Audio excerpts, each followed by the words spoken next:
as well as all your brothers and sisters. Do I understand that? Yes. 9 of your siblings have college degrees, is that so? Yes, that's correct. Uh-huh. So you were a little girl and you lived in a white neighborhood? Yes, we did. Suburban Denver? Yes. Black people never came to your house? No. We didn't live in Denver. We lived in a suburb called Westminster. East Denver, northeast Denver is where blacks live. We lived in a suburb called Westminster. Uh-huh. And when did you first, tell them about, was it your big brother, huh? Yes. Tell me. One of my brothers came home when I was 9 years old when this happened. One of my brothers came home and he was called a nigger at school. And he came home and my second oldest brother sat the 4 youngest children down and told them that we were black, but we were not going to go as black. And it was our family secret and not to tell anyone else. So we just discussed it within the household, never outside. And should we call this a closet? Yes. Yes. And when did you come out of the closet? I came out when I was 18, when I started college and wasn't around my family anymore. You felt an obligation to your family to continue the, shall we call it a lie? Well, I think at first we were taught to pass, and I also did feel an obligation. And also, when it first came out, I know when I was told, I just thought I was adopted. I didn't like it very much. I didn't like being black or being told that I was black. And then when you became 18, you said, why don't I like this? This is what racism is all about. Is that pretty much? Yeah, when I went to college, I decided that that's what I was black, and I was going to see, well, I kind of thought I was black and white, so I was going to see the other side. And did you wear an afro and dashiki, or how did this blackness, this newfound interest in being who you were express itself?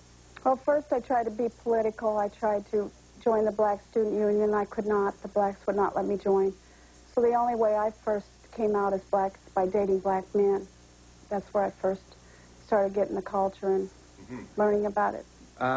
Share with me just the pressure here.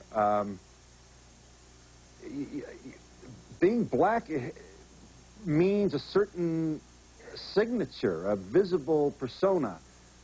And did you think you didn't have it? No, to us it wasn't like that. Passing isn't like that. Passing is when you're taught that if you expose a secret, you could end up dead.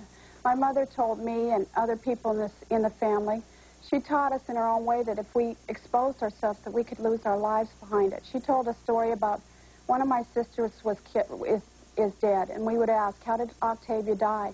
And my mother would tell a story about how they lived in a street on South May Street in Chicago. It was block by block integration. And my parents lived in a white block, and at the end of the block there was a black church.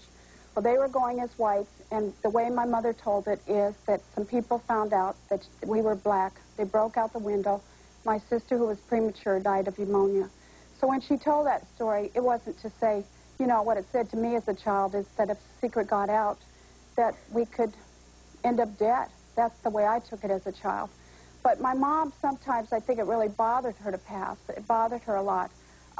When I was in the 6th grade, when I was 12 years old, I was in my 6th grade class, and there was a teacher there, and he was very racist. And Sammy Davis Jr. married Mae Britt, and he put up this newspaper article about that on the bulletin board, and he started saying some racist comments. And I said that I stood up and said I was black. So they put me out of school, got my mom in school, and said, you know, your child needs some help.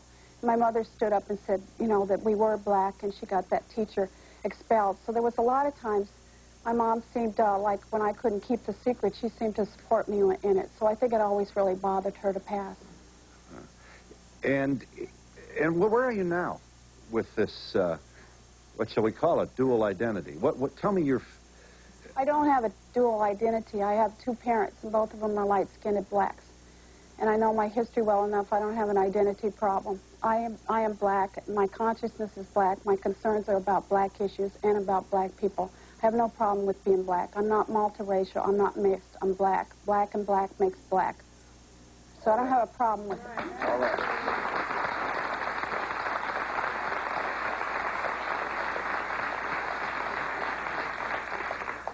Kathleen Cross.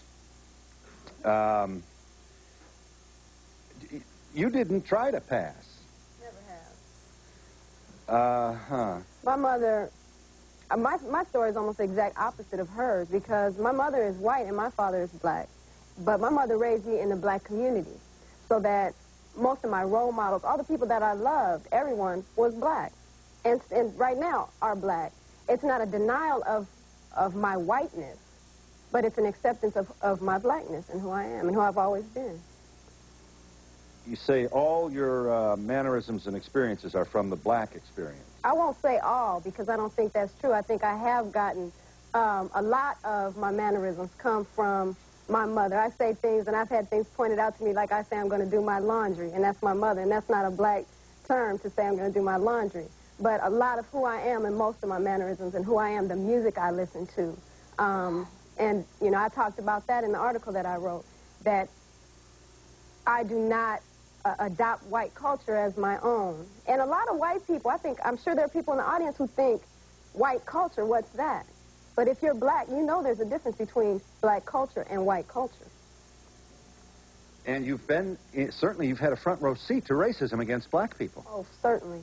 Not unlike a Jewish woman who marries an Irish guy and walks through life with an Irish last name and hears epithets at the bridge table where they're playing cards. That's right. I've had people tell me, and I had this woman tell me one time she dates black men, okay, and told me she would never date a white man and didn't really explain to me why, but she dates black men, and right now she's married and is raising an African-American child, or at least from my perspective, the child.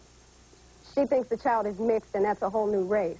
But this woman told me she broke up with her last boyfriend because he was too black. And I said, well, what do you mean he's too black? She said, well, he's ignorant and doesn't want to do anything with himself. And I thought to myself, what is she doing here? If that was her perspective of black people, she would never have said that to me if she'd remembered that I was black. She said it to me because she thought I was white. Mary, was your mother ever expressing concern about your hair becoming kinky? Yes, my mother was in an orphanage, and her mother got pregnant by a black man in 1915 and gave her up. And so she was adopted by white families. And one family shaved off her hair and glued on a wig, so she never could grow hair up in the front. So she had a real phobia about our hair going back home, and so we straightened our hair, or in some cases kept it very short. Going back home? Yes. Your hair going back home...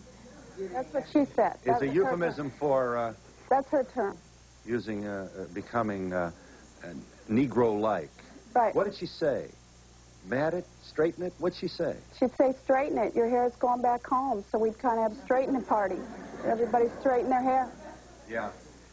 You understand your mom, don't you? I understand her very well. I do. Go with it, honey. It's tough enough. Get yourself in the white world. If you don't have to take this card, don't take it.